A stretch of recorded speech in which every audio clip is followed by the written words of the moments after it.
যখন কোন বান্দা সূরা ফাতিহার একটা করে আয়াত বলে আলহামদুলিল্লাহি রাব্বিল আলামিন, সঙ্গে সঙ্গে আল্লাহ জবাব দিয়ে বলেন হামিদানি আবদি, বান্দা তুই আমার প্রশংসা করলি। আর রহমানির রহিম যখন বলে আল্লাহ বলেন আসনা আলাইয়া আবদি।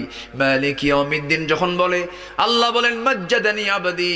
এরপরে যখন বলে ইয়াকা না'বুদু ওয়া ইয়াকা নাস্তাঈন পর্যন্ত যখন বলে আল্লাহ বলেন বান্দারে তুই আমার কাছে কি চাস, প্রাণ খুলে চারে বান্দা।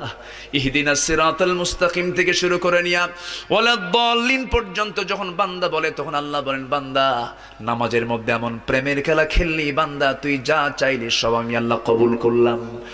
ওই বান্দা যখন রুকুতে যায় আল্লাহ তখন অস্থির হন।